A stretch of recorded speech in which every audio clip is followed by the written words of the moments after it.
What is going on, guys? Welcome back to another episode of the NJ Show. It is Thursday, the 23rd of June. We're going to be talking about Bitcoin, Ethereum, the usual that we do.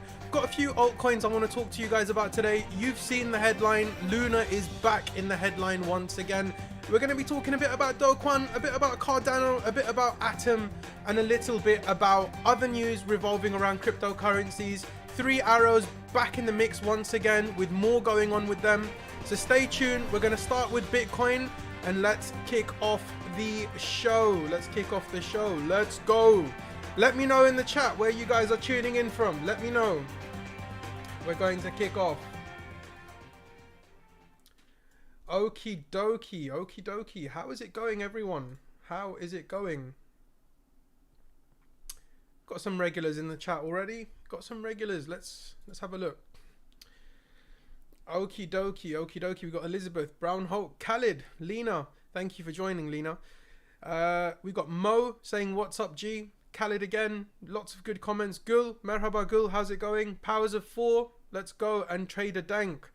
We got some people tuning in from Turkey. That's really nice. Right, guys. So look, you know, Tarek says I'm tuning in from the Shire. Wow. Amazing. Amazing. I would love to go New Zealand one day. And do the walk that that Gandalf did. Not Gandalf, that Frodo and Sam did. But look, anyway, I digress. A lot of you guys leave comments for me, right? When I'm doing TA and stuff. And some of the stuff you guys say make me wonder whether or not you guys understand where I'm getting my levels from. And I was going to do this the other day, but we had some surprise guests on the stream. So I thought I'd do this today to just give you guys a sort of clearer understanding as to where you should be starting with TA. You know, when it comes to TA, you shouldn't be marking out every single support and resistance that you see. And a lot of the times when you're on Twitter or when you're on Telegram or when you're on YouTube, you'll see people giving out, you know, targets like, I think it's going to go to this low and I think it's going to go to that low and I think it's going to go to this high. And a lot of the times they don't give full explanations as to why they think it's going to go where it's going. So I hope you guys can see my screen. This is the 12-month chart for Bitcoin, the 1-year chart for Bitcoin. And this is going to be some alpha that I'm going to drop you guys. This is going to be good exercises for you to step up your trading. And I've not announced on Twitter or anything like that I'm going to do this. So for those of you who have tuned in today, you're lucky. All right. So the first thing I'm going to do is I take the 12-month chart for Bitcoin and I'm going to put the magnet on because I want to catch the highs and the lows. And the first thing I'm going to do is I'm going to mark out these 3 highs here. So we've got January 2017, which was the famous 2017 high when Bitcoin hit 20K for the first time. We've got the high at 2018 and the high at 2019, right? And interestingly, this was all January as well. All of these were Januaries. All right. Now, from the 12-month chart, I've got these 3 lines marked out. I'm going to go down to the 6-month chart. All right. And I'll clean it up a little bit. There we go. And we ask ourselves here, what are we looking at here? Is there much I can work with? Well, we have a high here, July the 18th, and we have a high here as well, January the 20th. But I'm not going to mark those out because price is a little far away from those. All right. I'm trying to take as much as I can that interests me. Yeah. So these 3 highs interest me. And we're going to move on. We can't. Well, maybe we have this high here. Maybe we have something here. We have got something here. Hold on. Bear with me. There. I suppose that interests me. And we can refine it later on as well. All right. So that's what interests me. So we'll keep the yearly lines black and we'll make the 3-month line, I don't know, let's make it green, I guess. Yeah. There we go. We've given it a different color. So now we've gone to the 6-month chart. We go to the 3-month chart. All right. And we'll clean that up just a little bit.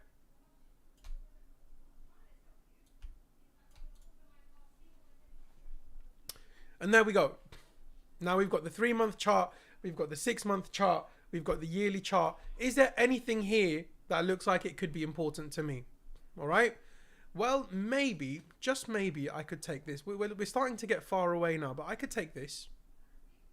I could take this. And we're going to change the color as well for that. Let's give it a brighter color. Let's give it pink. So we've got the black lines, which are the 1 year charts, which is the 1 year lines. We've got the green line, which is the 6-month line. And we've got the pink line, which is the 3-month line. All right. Now we're going to start getting deeper. Now we go into the monthly. So this is where a lot of people usually start. All right. And they perceive the monthly as the higher time frame. They don't look at the quarterly. They don't look at the yearly. They don't look at the half years. They just look at the monthly, and they start from there. But now that we're in the monthly, we have a clearer picture. All right. We're starting with a foundation, and we're starting with a base. All right. And we can see now that on the yearly, we have found a range.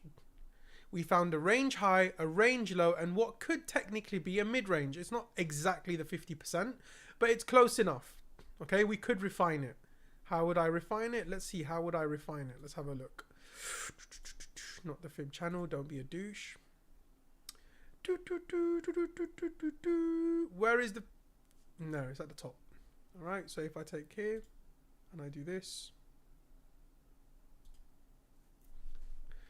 16907, I'll do coordinates, 16907, and there we go. We have the mid-range, which is, it's not quite the high, but it's the mid-range of a range that we found. All right. Now I hope you guys are paying attention, and I hope you're stuck into it, because I'm showing you guys some alpha. All right. Now, similarly with here, the sort of 261, 2.618. Okay, cool. Got you. Good afternoon from Nigeria, Derry. Thanks for joining the stream. Thank you for joining the stream. Appreciate that. So now we have the 1 month chart. We've taken bits and bobs. We've refined it, and we've got levels that are important to us. All right. So now we can build a story from this. We don't need to, we can mark out some text. So let's do this, the 2017 high.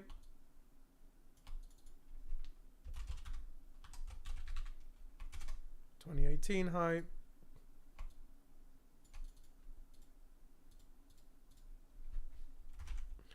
'19 high. There we go. Now, pay attention to this, guys, yeah? Because this is something that genuinely a lot of people just don't know, and it's kind of like the absolute basics, you know? It's not anything complicated. I'm showing you guys here. It's something that you guys should all be doing at least once a week, you know, maybe on a Sunday, yeah? You mark out these highs and you start to build a picture. Number one, the first thing that we have found is that we've got a range. And when you found your range, that's the first thing you can do to pat yourself on the back. Because once you found a range that price is in, you can start really, really working. All right. So we found a range, albeit we found this range a little bit late and I'll explain why shortly. All right. So once we've got these three marked out and we've got this marked out, is there anything else that we can really take from this chart? There's nothing else from where price is that we can take, but we have things higher up. But we're going to leave those for now because we're going to just focus on where price is and what the closest magnets to price are. So we've already marked out the 2017 high, which price wicked off. All right. So that we've marked that out already, and price ripped off it. So we're good. Then we've marked out this green line here, which we got from the 6 month chart. It's SR. If we go back to the 6 month chart here, we'll give that a name. This is the 2020 July open. So we'll go back here and we'll give this a name as well. All right.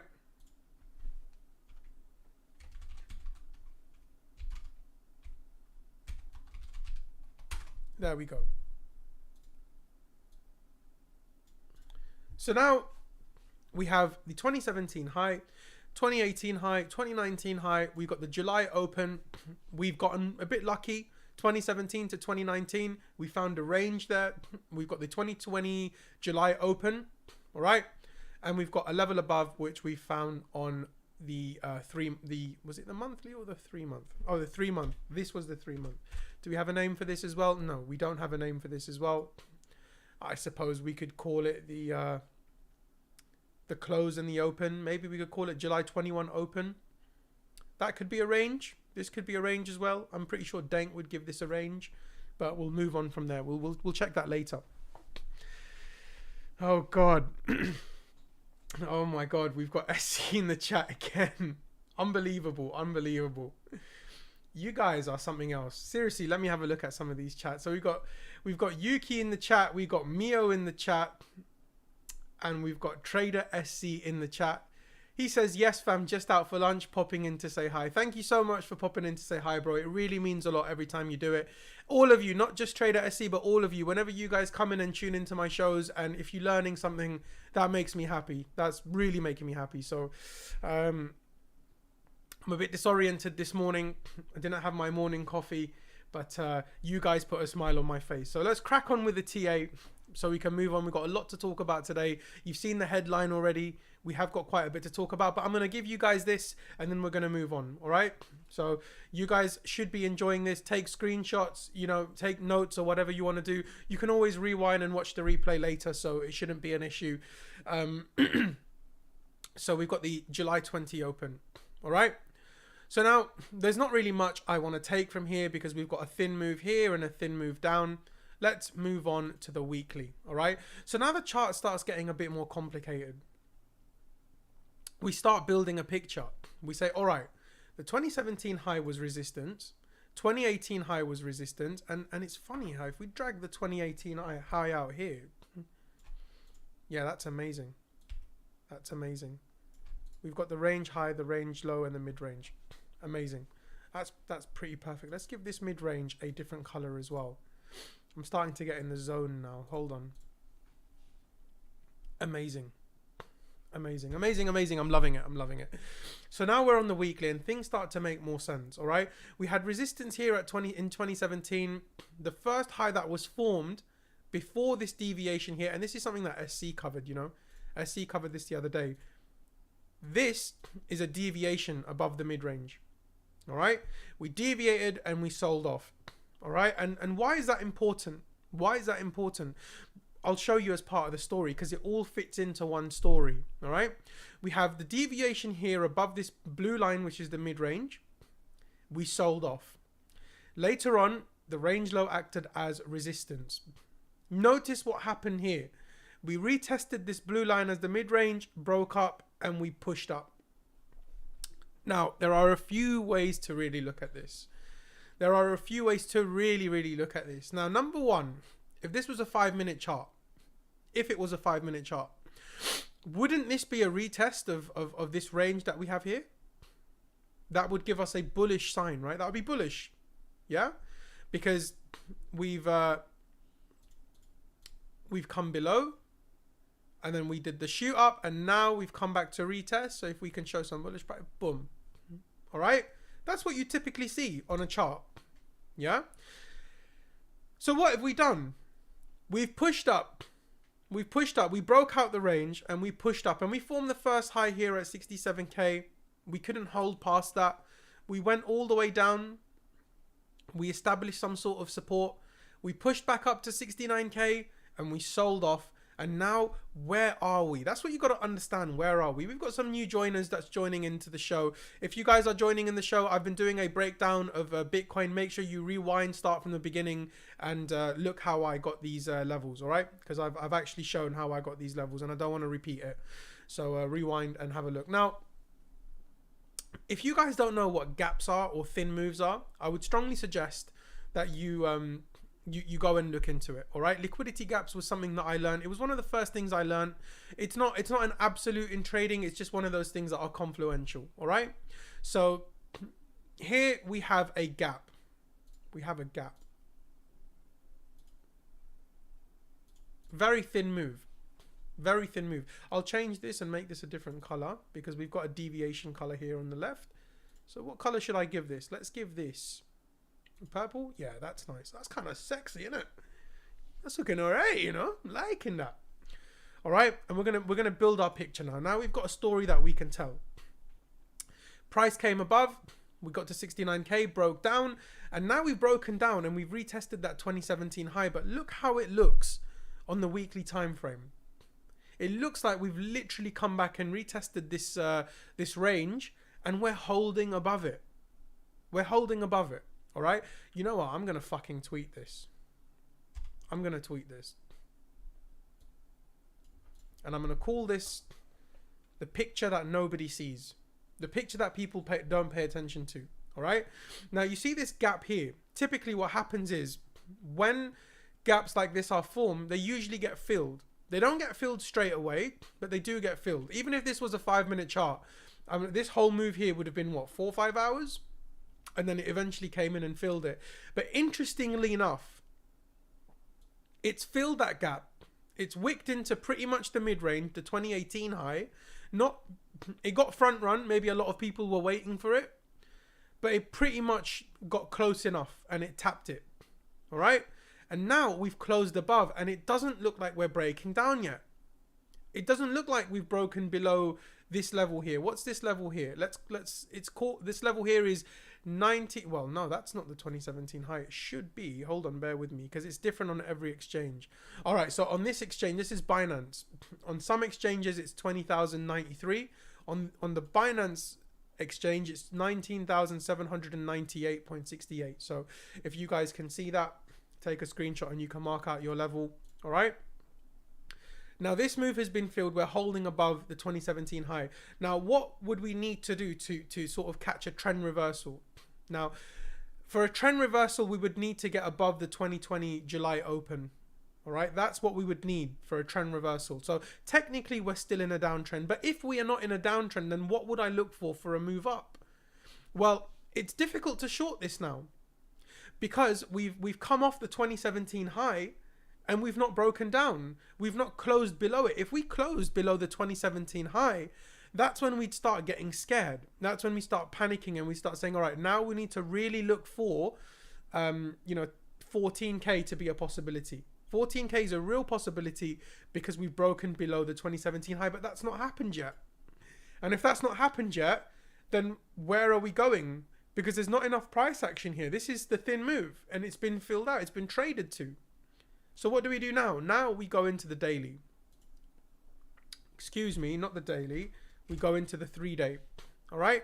And the picture, the investigation continues. All right. Even on the 3-day, this purple box here is a thin move. It's a thin move. So the next level of real resistance on the higher time frame is the July 2020 open. Incidentally, if you look at this right here, this is an up move that led to a massive move down, which means that on the 3-day chart, this is major resistance. And we all know it's major resistance because it was support in the past. All right. It was support here in January 2021 where we wicked off the 30k level. It was support here where I released already long part 1, July 2021. Well, not July, but yeah, July 2021. Yeah. All right. And then we broke support finally. And then now we have yet to retest it as resistance. So what am I saying here? The picture that we're building up here is that it wouldn't surprise us. We'd be ahead of the game now. If Bitcoin started pushing towards 30k, if Bitcoin gave us a 45-46% move, it wouldn't scare us. We'd be ahead of the game. We know exactly where support is. We've just wicked off it. We know exactly where resistance is because we haven't retested it once yet. And we're prepared that if this thing breaks above 30k and wants to go higher, we're prepared. We've got another level marked out here, which is the 35k level. All right. Do you guys see how I built my picture there? Notice how I haven't touched the M15 or the M30 or anything like that. And I will go to that. I will get to that because I took a trade yesterday. I bought some Ethereum yesterday. and I mentioned it on the stream, and obviously Ethereum hasn't really moved yet, but I don't give a fuck. I don't, if I'm wrong, I'm wrong, but my balls are on the line, right? I've put my money on the line. My money is where my mouth is. So I'm just giving you guys an idea of what I did to get to that perspective, you know, because I got some comments yesterday from real knobs, like saying, I'm going to buy at 700, you waste, man. Like, me, what, you're buying ETH, yeah? Hey, you're wet, fam. That's long, bro. I'm not buying ETH. ETH is dead out here, bro. And I'm thinking to myself, you know, we don't even see charts like this on Twitter, you know, unless it's XO or SC. We don't really see charts like this on Twitter, and it makes me wonder, the thousands and millions of people on Twitter, and we can't do a simple breakdown like this. So, you know, this is why I didn't tweet it as well. I didn't want loads and loads of people to join and see me doing a breakdown like this. You guys are my real ones, the 30 people that are watching right now. I can see all the same names in the chat. You guys are my real OGs. You guys are the ones that deserve this. So I hope this is making sense, and I hope you're learning something from this, all right? So on the 3-day, once again, there's not much we can mark out. However, we can continue the story, which is all right. On the weekly, I did not see this part here where it was the up move that led to the move down. On the 3-day, I see it, and it makes that 30k level look much more intricate. All right. Look how the bottom was formed at 30k. Look how the bottom was formed at 30k again. Look how the top was formed at 30k again. All right, so we can expect that if we do get back to 30k, there's going to be a very, very bad reaction. All right, not like if we were to break above 30k and we were to go to 35k, it wouldn't happen like that. All right, because of the way that the bottoms were formed when we bounced off 30k, we know that going forward 30k is going to be pivotal. All right, this 30k, the way that it's held, it's kind of similar to how the 6k level held on Bitcoin here. Look, can you guys see it? Oh, I know you guys can see it. You guys, yeah, I know you guys can see it. All right, and that's how this 30k level is holding. So if we get back to that 30k level, we can expect this 30k level to be extreme resistance. We can expect sellers to really step in. All right, why would sellers step in here?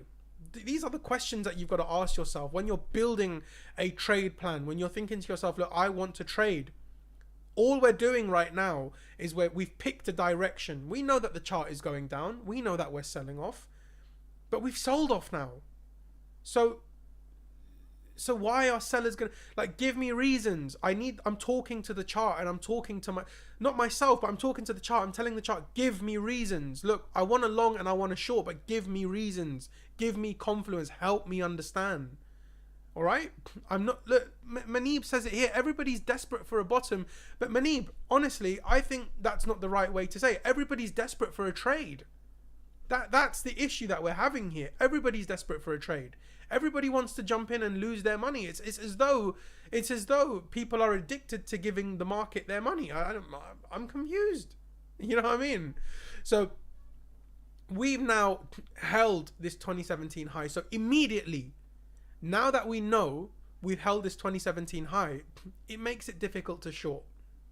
Why? Because we broke things down from the yearly all the way to the weekly, to the 3-day. Think about how many time frames we went down to try and build our picture.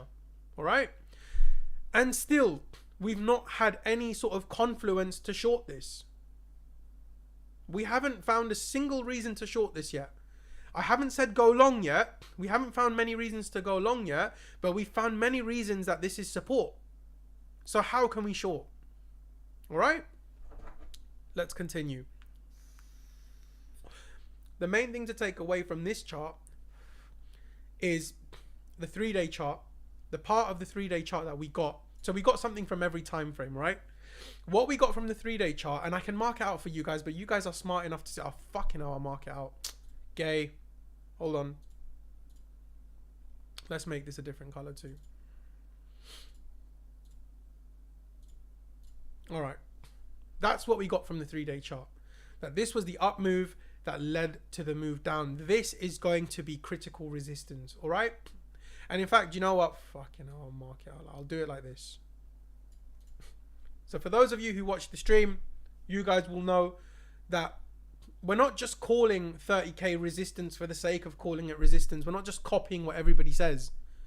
We're calling 30k resistance because we broke things down from the yearly time frame, and we built the story. We know what this would look like on a 5-minute chart.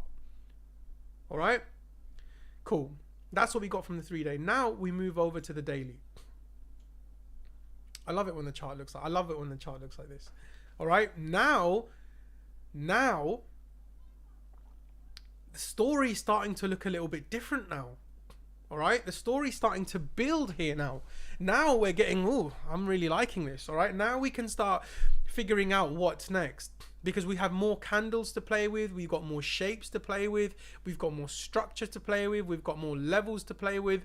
Now, we're going to keep this purple box here because we know that we've seen this on the higher time frame. We know that this is actually a thin move. We're not going to let the smaller time frames trick us. All right, that's why we've marked it out. We haven't marked it out to look pretty. We've marked it out because we know that we're not going to get tricked. We're not going to get sucked into it. It's a thin move, and we've come all the way back, whoop, and we've filled that thin move, and we've whipped off support. All right, so don't be fooled, don't be tricked. However, because of the way price is moving inside this daily, we potentially have a range here.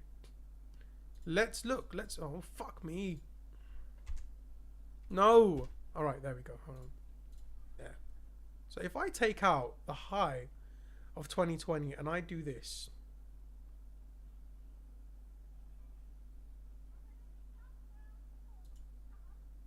I don't think that's quite right. Hold on.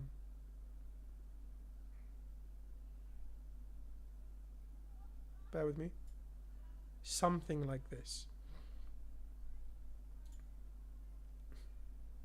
Look how that fits. Look how that fits. All right? Look.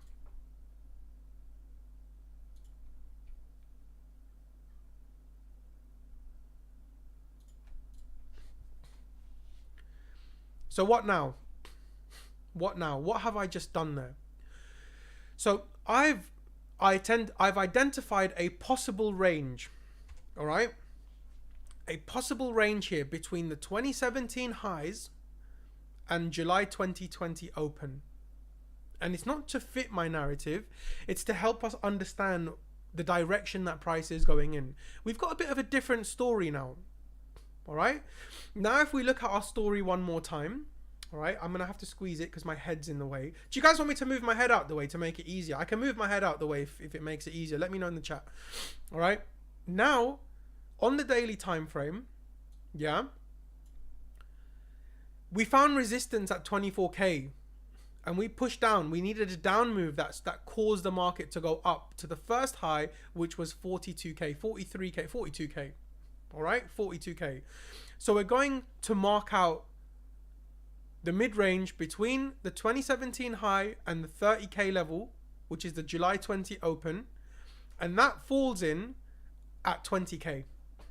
All right, guys, on a serious level, I'm dropping some serious fucking alpha here. Like, I've never dropped it like this before. I'm impressing myself right now. So take screenshots, take notes. This is how XO taught me the first time. The first time I ever got in trouble with him, right? I joined one of SC's classes and I was asking all stupid questions. And XO sat with me and he said, no, dickhead, you have to do this first. Understand this first before you go and bother SC in the classes. So this is the way that I learn.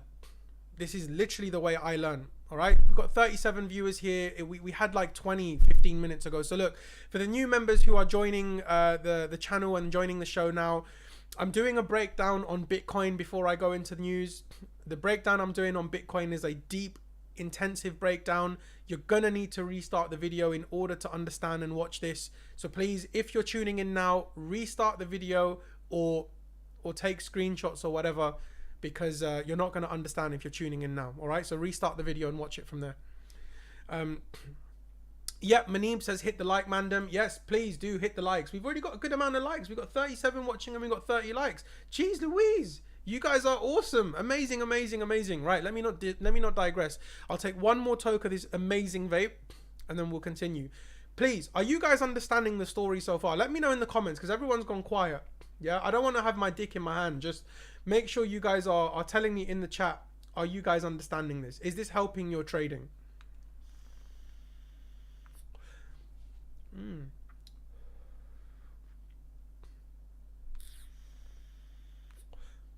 Good.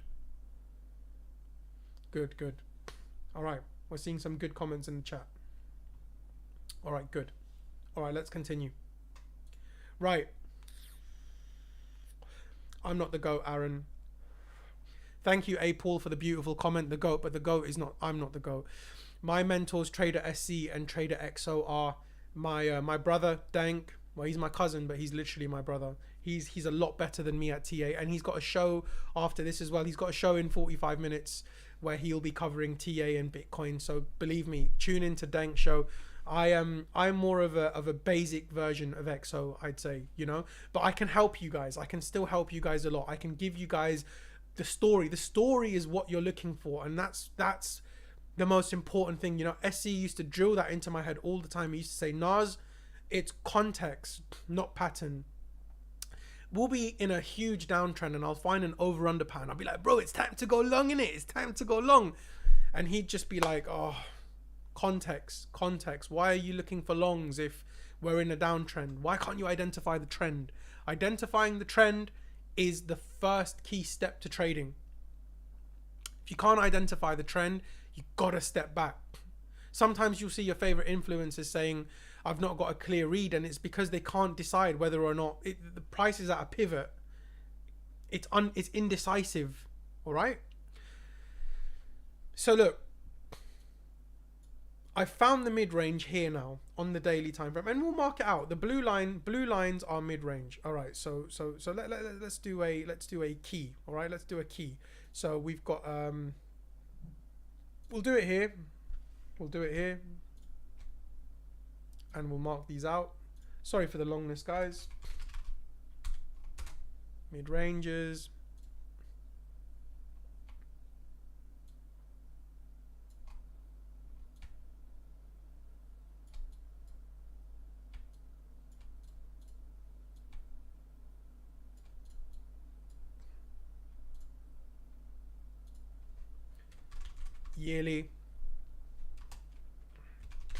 Yearly levels.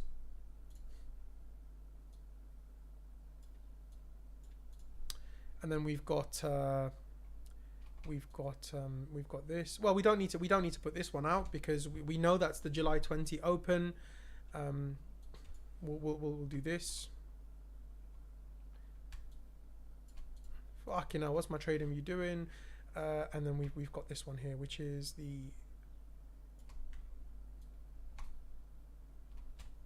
6 month. All right. Was that the 6 month or the 3 month? No, I think this was the 6 month, the 3 month. Sorry.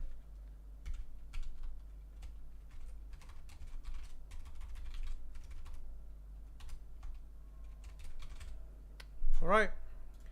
And I put this key for you there, just so that later on, if you guys were to look at this, chart, you'd be able to see what did I do, what were the keys, where did I get it from, etc., etc. All right, which was the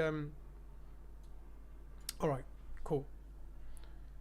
So we know that the blue lines are mid ranges. We know that the black lines are yearly levels. We know that the red line is a 3 month level. We can crack on from here. Okay. So now on the daily, I've marked out this mid-range here now because we have another range. Price is always in a range. You know, you'll hear that from Dang. Price is always in a range. All right. So I've marked out this daily here, this mid-range of the daily here, and now suddenly we have a story. If we've wicked off the 2017 high, and we're not breaking down, if we're holding it, look what's happened. Look what's happened if we zoom in. Yeah. You lot were all laughing when we went long yesterday. You were all laughing. Not in the chat here, but on Twitter. Yeah? Look what's happened here now that we have a story. What's happened? You tell me. You guys all follow SC. You love the deviation word, right? You love the deviation word, don't you? Let me grab this deviation from here.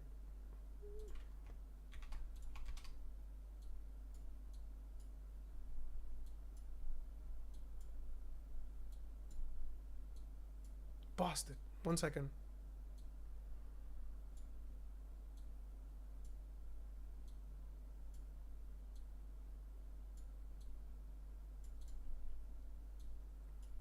Now you tell me. You tell me. Would you not say that this is a deviation of the 2017 high? Do we not have risk now? Is our risk not defined for our long? If we was to take a long, the blood clot is this fucking thing, man. There we go. Oh my God. Hold on. Oh my God, fucking trading view, you fucking big. All right. There we go. Now, what did I do? I broke down Bitcoin. I broke it down on every time frame that was important to me. I identified the trend. I identified support and resistance. And now I've identified a long setup. Now you guys got to ask yourself, is that what you're doing? Is that what you're doing? And I'm going to tweet this. Let me tweet this. So if you guys aren't following me over at Trader NJ1, you should be. Let's tweet this. And I'm going to call it my take on Bitcoin. My take on BTC. There we go. So if you guys aren't following me at Trader NJ1, you guys can do so over at Twitter. I'll paste the link in the chat. Well, you got to ask yourself, Asgard says maybe that TP is a bit stretched, but who knows? But you've got to ask yourself, mate, look, how would this plan unfold? How would this plan unfold? You know, the plan would unfold because we've got resistance here at 24K. All right. That's the mid range. That's TP1. That's where we have to trim some off. At the very least, we have to trim some off. All right. And TP2, where we expect a solid reaction, is going to be at that 30K level. And you know how we got that 30K level. You know why it's resistance. You know what happened before when it was support. And we know how critical the reactions were. Look, if you're a bear, right? If you're a bear and you were shorting around 2021 times, all right? And you're talking to your friend bears and you're saying, oh, fuck's sake, man, that 30K level was mad ugly. That's what you'd say. It was ugly. It was such a crucial reaction. It was so violent, not vile. Vile and violent at the same time. It was violent. We got to 30K and we wicked off it. Buyers stepped in. It was not a joke. And now we've broken that 30K level, which means support becomes resistance. So the next major resistance isn't the 24K level. The 24K is where we can break down certainly, but the real magnet for price, where does price want to go? Even if it doesn't get there now, where does it want to go? It wants to go to 30K. That's where we're going to get the biggest reaction. That's where we're going to get the biggest sort of pivot. Make sense? I hope you guys understand that. All right, I hope you guys understand that. So that is my take on Bitcoin. That is how I got to the story that I got to. Now, of course, from here, you can start breaking it down even further. I know that you guys love the 4 hour, but you got to ask yourself, how different is it on the 4 hour? How different is this chart on the 4 hour? You know, which is a bit ugly. Other than it being a bit ugly, how different is it? Put this here. And put this here like this, you know, and that's your breakdown for Bitcoin. So once again, if you're tuning in late to the show, I've just spent sort of the 40 minutes, freaking hell, I'm overrunning by a lot. I've spent the last 40 minutes breaking down Bitcoin for you guys, how I find my levels, how I found my ranges, how I found my mid ranges, and how I proposed this long. All right, how I did it. And I did long this level, but I longed it on the ETH side. So look, let's just quickly look at ETH because we've got to move on. I did the same thing on ETH. All right, I did the same thing on ETH. And that's how I've got the long. So this blue box here is where I longed ETH. I mentioned it on the show yesterday that this is where I longed ETH. So if I'm wrong and we break down, then most likely we're going to break down below the 2017 high on Bitcoin. And when we break down on the 2017 high on Bitcoin, I'm going to get short with all of you guys because we've broken a very key level. Make sense? Do you understand how bias works? How trading works? Make sense? Bias, story, trends. You guys understand. You guys are all geniuses. All right. 40 minutes into the show, and now we're going to crack on with the headline. So if you don't like news, fuck off. You're not going to like the rest of the show. If you do like news and you've tuned in for the news, then we're going to move on. All right, so that's your breakdown on Bitcoin. Make sure you like, subscribe. I'm going to be doing a giveaway at 2k subscribers. If you enjoyed it and if you feel you learned something, make sure you subscribe to the channel, share it, support the channel in any way you can. If you're not following me on Twitter, it's at TraderNJ1. I just posted my thoughts on Bitcoin, so you know, make sure you guys check that out and show support. All right, so moving on. Now we have Do Kwon. We're going to be talking about Luna once again on this channel, and you guys know, if you guys have been watching my show over the last couple of weeks, you guys know that I don't really, I'm not fond of Luna. I'm not fond of Luna, and I'm not fond of Do Kwon. I think Do Kwon has taken a very interesting approach in the way that he's dealt with crypto in general. All right, now look what this pussyo is saying here. He says there is a difference between failing and running a fraud. Now, you know, it's difficult to talk about this one. It's really hard to talk about this one because there's so many things to say just off that quote itself. Now, where do I even start with the words? Now, look, number one, yes, Luna failed as a project. I think that a lot of people would agree that Luna has failed as a project. All right. Yes, it's trading on Binance, and yes, we are seeing price action and we are seeing volume, but ultimately it's failed as a project. I don't think this is going to ever go back to all-time high. And the reason is because he's failed his community. Now, you've got to think of it from, whenever you guys look at this, you're looking at it from an investor's perspective, all right? So you're going to say, yeah, Luna will come back. They're going to do this and they're going to do that. They're going to do this. But ultimately, if they've let their community down once, there's no reason why they won't let down their community again. And saying this is further proof that he's let down his community even more so. All right? And I'll explain. When you're looking at it from an investor's perspective, you're looking at it from a perspective of what Luna can do in the future and what Luna will do in the future.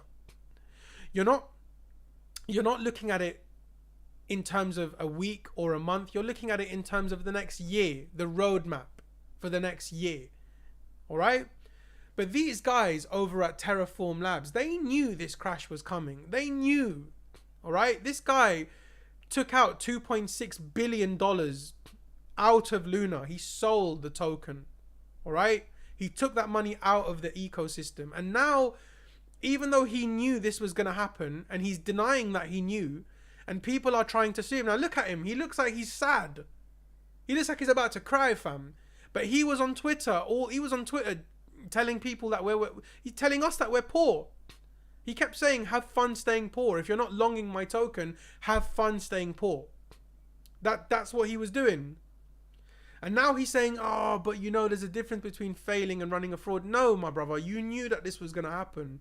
You knew that this was going to happen, and you let people suffer. You got your money out. You sold the top while you let everybody else become exit liquidity. And that is the cold-hearted facts. It's the truth. It's brutal, but it's the truth. All right? I don't support Luna. I'm never going to support them. This guy took our money. I wasn't caught in the Luna crash. I did trade Luna early on in the early stages. Before it even broke $5, I was trading Luna then. I didn't really hold a bag. I let it go. My investments were elsewhere. I made most of my money through meme coins, even though my FA is decent. You know, I felt as though the meme industry was stronger, so I took that route. There's going to be multiple routes that you can take when you're trading crypto. You know, when we get to the bull market, I'm going to be covering many different sectors, and some of you guys might prefer this type of sector. Others might prefer memes. Others might prefer NFTs. Others might prefer, I don't know, oracles or privacy or anything like that. There's multiple sectors, but we're going to cover all of those in the future. Now, this is what Do Kwon's done. He's saying, I have great confidence in our ability to build back even stronger than we once were. Well, you know, when people have lost $10 billion in total in terms of an evaluation, I don't really know how you're going to do that. He didn't buy his own token. He didn't buy the UST. The money that he sold in Luna, I'm not sure what he did with it. Nobody knows what he did with it. He clearly didn't use it to buy back UST, and he clearly didn't use it to buy back Luna Classic, because if he did, it would have been all over the news, right? He's not Batman. He's not some secret hero.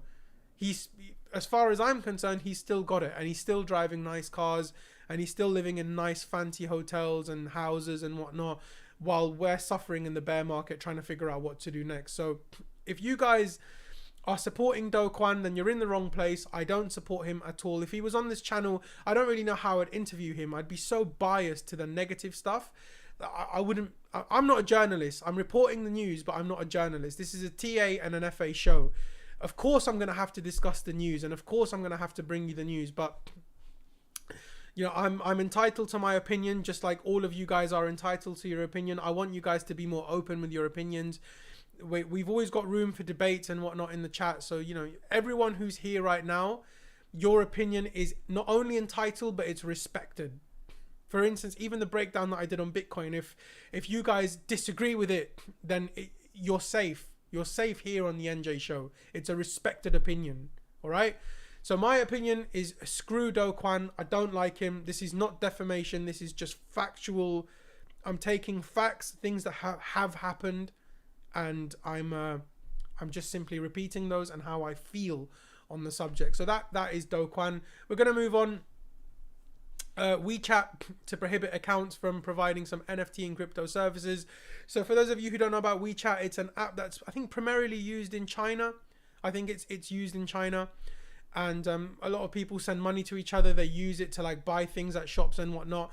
And last year at some point, I think they adopted NFTs. All right, they adopted NFTs, and obviously now with the market being unstable and uncertain, they're looking to restrict that. Ultimately, they're going to make money on the transactions that go through, right? And they're going to take a small fee out of every transaction that goes through. So if there's not that many buying, and if there's not that much buying and selling of NFTs, then it's going to cost them more to have that platform doing what it's doing with NFTs than to just sort of impose restrictions in the short term. I'm sure it'll be back. We've got more stuff on NFTs today.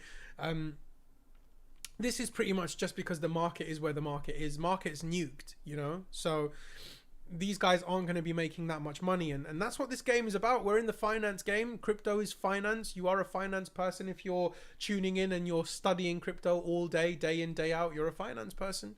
So you're here to make money and get rich through altcoins, and these guys are here to get rich through fees. It's not working for either of us at the moment, so they're cancelling it for now.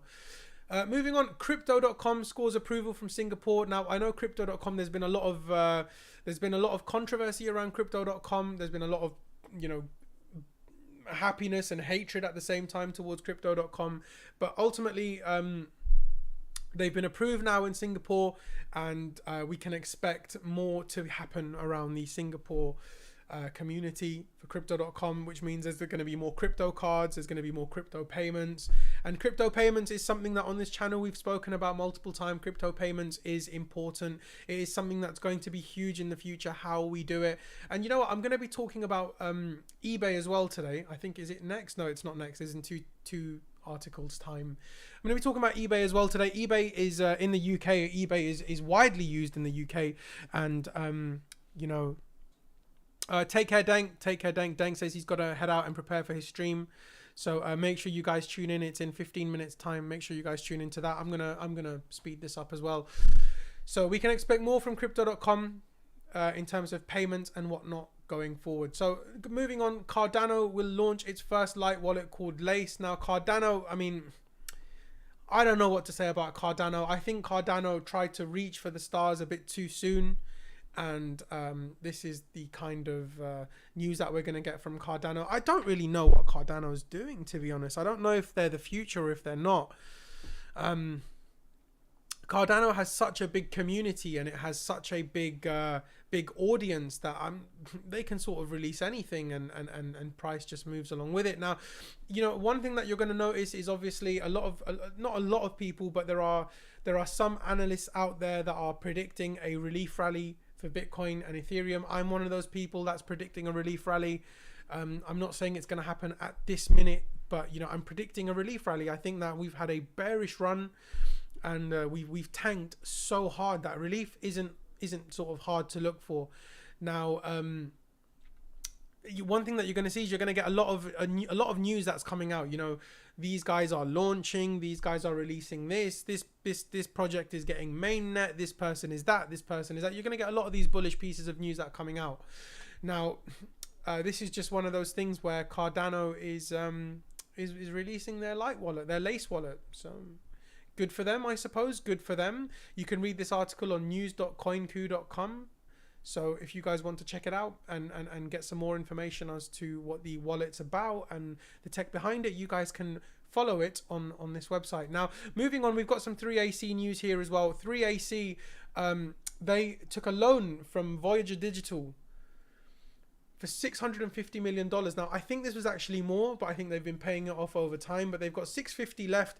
And we know that 3AC was liquidated recently. They owe BitMEX $6 million, which doesn't sound like a lot, but it is in the crypto space. It still is, even for a VC. $6 million is a lot. It's life-changing money. And now they owe $650 million to Voyager. Now, if they can't pay that, I'm just guessing, all right?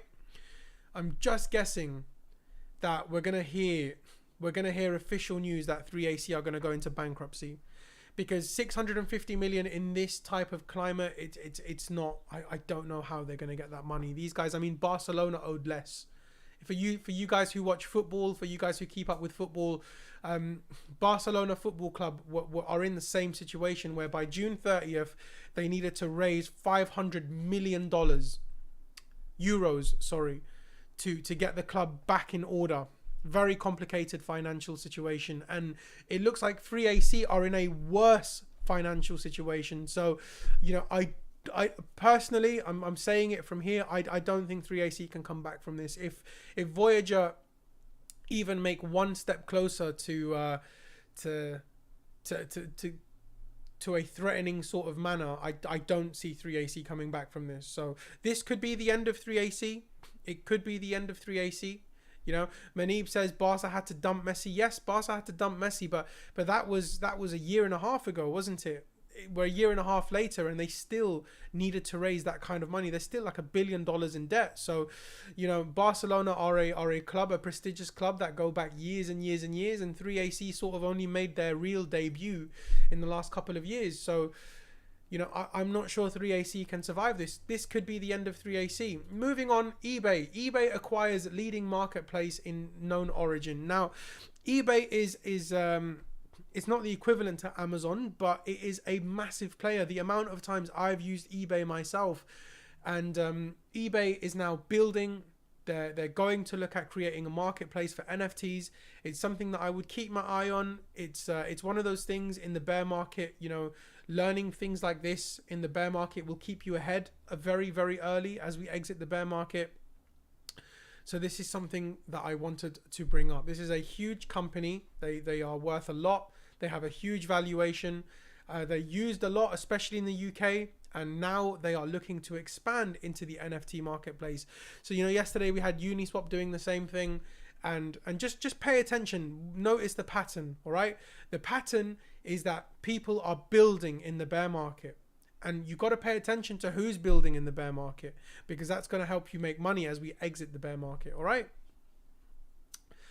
Moving on, dYdX, which is a derivatives platform. It's an exchange. They're looking to expand its own blockchain in the Cosmos ecosystem. So it's kind of like 1inch Network. 1inch Network, they've got their own sort of ecosystem. Whenever someone says 1inch, they think of the exchange, but there's so much more than an exchange, you know. And now it looks like dYdX is doing something very similar, but they're going to be building on Atom's blockchain, which is Cosmos. All right.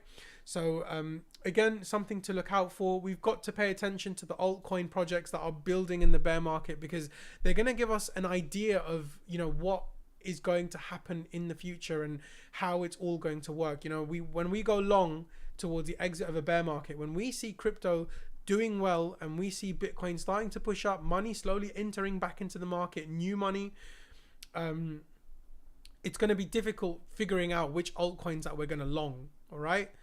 And keeping ahead of information, keeping ahead of news, keeping ahead of the curve, not being left in hindsight is going to be the most pivotal part of your journey in the next bull market. So this is again something that we pay attention to. dYdX, I mean, it's not a platform that I've ever used. It's not something that I would say go and sign up to this right now. But if they're making moves like this, then maybe they might be an exchange that does get volume into it. And if they do, then good for them. It'll be something for us to pay attention to in the near future. All right.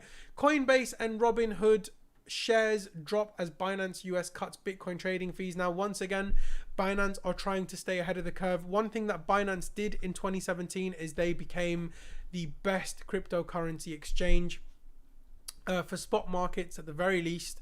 A lot of people were watching Binance to sort of overtake BitMEX in terms of the futures contracts and the leveraging. And, you know, a lot of people did move over to Binance in terms of the leveraging and whatnot. And the main thing to take away from Binance is that in 2021, you know, they managed to retain their position. So in 2017, they became the biggest crypto exchange, hosting the most volume. And now fast forward into 2021, they maintain that, which makes Binance the most bullish sort of exchange going into the next cycle, which I believe will be around 2024, 2025. And it's something to watch out for. So Binance is trying to stay ahead of the game. They've cut their trading fees now in the US, and others just can't keep up, not in this market. It's a very bold move from Binance. You know, very, very bold move. A lot of exchanges are increasing their trading fees to try and stay afloat in the bear market, but Binance have gone and done something else, you know. So big up to Binance for that. Always good to know things that will help us out in the crypto space. Moving on, Binance owned Trust Wallet adds buy option via Binance Connect. Binance Connect. That sounds a lot like BitConnect. But anyway, it's not BitConnect. It's more information on Binance and regarding how people buy cryptocurrency. So what I think is happening here is I think that they're building a solution. You know, a lot of people in crypto, what they do is they go on Coinbase for the first time ever. They buy crypto on Coinbase. I bought some Bitcoin. I bought some Ethereum. I bought some X, Y, and Z. That's what they tend to do. Now, obviously, similarly, we have MetaMask and they have Trust Wallet. They're competing against each other. And now what they've done is Binance are partnering up with Trust Wallet to make it easier for new people to buy Bitcoin, you know, and Ethereum and altcoins. And that's one thing that's going to be critical and pivotal for us in the next cycle, because we want people to have as much ease of access to buying cryptocurrency in the future so that we can get more money coming in. We're expecting 2024, 2025 to be bigger than 2021 and to be bigger than 2017. We've seen over the years that the evaluations for Bitcoin and Ethereum and the crypto market cap in total has been going up. In 2017, we hit 800 billion. In 2021, we hit something crazy like 3 to 4 trillion. So in 2024, 2025, we want to go for 10 trillion, you know, in terms of market cap, global market cap. We are in an uptrend, all right? So we want to see a bigger market cap for the global sort of market cap. And this is one way to do it, you know, by giving people ease of access, by making them feel smart, even though they're doing something very basic in order to get into cryptocurrency, and having a safe and secure place to hold it as well, you know. So, yeah, moving on. Coinbase launches redesigned mobile DeFi wallet, adds Solana as support. Now, you guys know on this channel I've been talking about Solana over the last couple of weeks. I've been telling you guys that Solana is definitely one to watch out for, especially going into the next cycle. I think Solana is going to stay. I think Solana is going to build. I think developers are going to build on Solana in the next cycle. And to be quite honest with you, if we see further downside on Solana, so if we do get that relief rally I'm talking about, and then we reject off 30k and we see something like new lows, then Solana is something that I would look to buy. If we see Solana at $10, something like that, it's something that we're going to have to cover on the show, because I think that Solana is continuing to build in the bear market, and I think in the next bull market they're going to do pretty well. The last piece of news I have for you guys today is OSC holds global crypto asset trading platforms accountable. So 2 trading platforms here, Bybit and KuCoin. They've both been fined. Bybit took a heavy fine, $2.5 million, which is not really what you want to wake up to in the morning. I wake up in the morning and I open a letter that's from the council, and I see, "Dear NJ, you've been speeding on this road, therefore you have to pay this fine and you're going to get points on your license." It's the absolute worst feeling in the world. No worse than obviously what Bybit is currently feeling, where they see $2.5 million. KuCoin, how much did KuCoin get fined? Oh, KuCoin got fined $2.1 million. So $2 million for the penalty, and then a further $96,550 towards the cost of the OSC's investigation. That's a bit of a piss take. I don't really like penalties and fines. I don't rate them for that. 100,000. You guys were the ones that went and investigated it. You're already giving a $2 million penalty. Why you got to add the 100K on top? Like, it probably cost you guys 100K because you guys couldn't do your jobs properly, So that's my thought on that. Difficult situation for Bybit and difficult situation for KuCoin. So, what could it lead to? Could it lead to fees going up? Could it lead to taxes going up on when you're trading on those platforms? It's difficult to say at the moment, but hopefully these guys recover, and hopefully we get the relief rally that we're looking for, so that the market can start recovering and showing some green. I think that it's not just us as retail that need this relief rally. I think it's the overall market, whether it's projects, whether it's exchanges, whether it's VCs, and it's not just us. So in 2017, going into 2018, it was just us who suffered. It was just retail. Everybody walked away with good money except the retailers who got stuck holding. Now, at least in this cycle, everybody has sort of felt it. VCs have felt it. Project owners have felt it. Good project owners have felt it. People that got rich have felt it, and even exchanges are feeling it. Exchanges that print the most money in crypto, they felt it too. So that's your news for today, guys. I hope that was informative. I hope that you guys are up to date. If you enjoyed the stream, make sure you like the video. Make sure you subscribe to the channel. I'll be bringing more content for you guys as we go along, and thank you for all your support going forward. If you guys don't know already, Trader Dank is going to be doing his stream in the next 13 minutes, so make sure you tune into that. He's going to be giving a more detailed analysis on Bitcoin and Ethereum, a deeper detailed analysis, something that you can actually trade off on the 15-minute, 30-minute for today. He gives setups and whatnot, so make sure you guys tune into that. It's very informative and very, very educational as well. So thank you guys all for your time today. I'm going to be heading off now. Make sure you subscribe. I'm going to be doing a giveaway at 2K subscribers, so that will be for everyone, not just the new people who subscribe, but for the gold guys as well. So make sure you do that. We're trying to build this channel. We're trying to push this going forward. So I love you guys. Take care. Have a lovely day, and I will see you guys tomorrow at 12:15 p.m. UK time as always. Cheers.